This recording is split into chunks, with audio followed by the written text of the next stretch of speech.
chanting to get in touch with her inner truth and receive guidance from the universe. How very original. And maybe it's a cliche for a reason. Because I was stuck back in January. For months, I've been feeling like there was something I was supposed to write. And first I was called, and then I was pulled, and then I was pushed. And I resisted picking up the pen because I didn't know what I was supposed to write. And then two things happened that changed all of that. The first is a client sent me a video from the Business Innovation Factory down in Providence in their annual summit. It's this guy, David Gray, who did this talk about the importance of starting in the middle. Because he said basically, you know, we're always in the middle of something. So just start there. And then work your way back to the beginning and work your way out to the end. Start in the middle.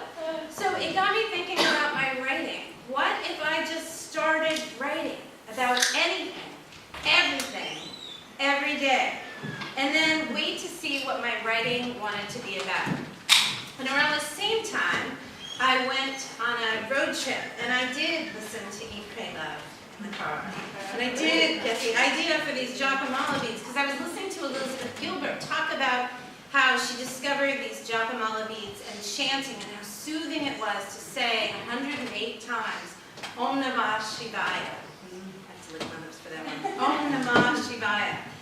And this is actually a very familiar phrase in our household. There's a song that we sing as a family, so it really resonated with me. And I thought, you know what?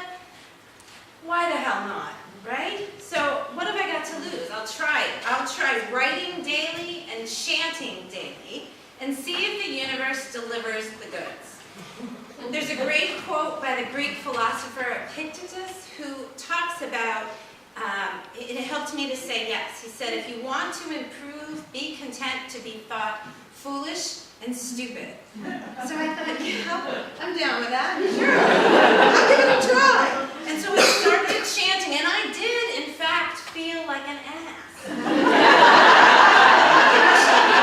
And then I noticed two distinct things happening. I noticed my voice start to get a little bit stronger and a lot more apologetic. So I went from this nervous sort of, and I kind of like look around, make sure my kids are like, Mom, downstairs. And then that one kind of came from here, and it was kind of tentative, to one that went, Om Namah Shivaya. Like, do you feel that? It came from here, right? So it came up there. And when I was chanting, I started to notice I was doing this weird thing with my neck. I was just tilting it back and forth, and I attributed it to being bored. Because saying that 108 times, that is a long time. That's a lot of beats. So I was thinking, I'm just passing the time. Get through. But what I noticed is that it felt good, and I almost felt like I was widening the aperture to my soul.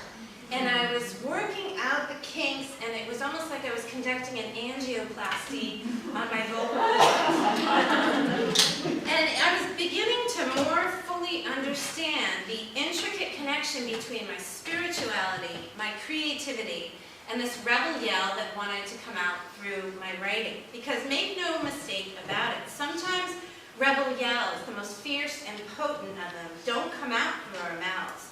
They come out through our pens. They come out through the written word.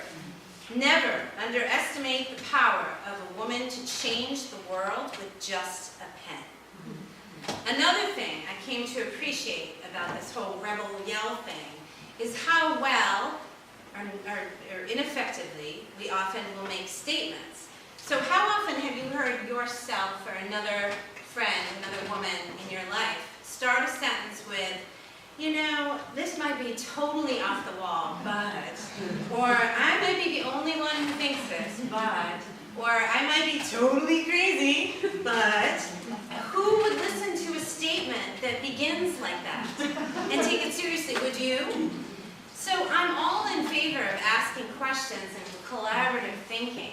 That's not what I'm saying. What I'm inviting us to do is to increase the potency of the statements that we make, which are our rebel yells. I had this professor in grad school way back when, Lucia Edmonds. Oh, she was awesome. She taught me this trick that I'll never forget. She carried, she's a little woman, she carried a period in her pocket. And she would periodically pull it out because she had a habit of sort of soft selling her statements and letting them peter out at the end to the point where she was feeling unseen and unheard. So she pulled out this period, she kept a period in her pocket to remind herself to place it with intent and with care. And periodically she would say, yeah, I'm just going to put a period right there. And I was listening, you're going, yes, yes, you will. Really, really powerful.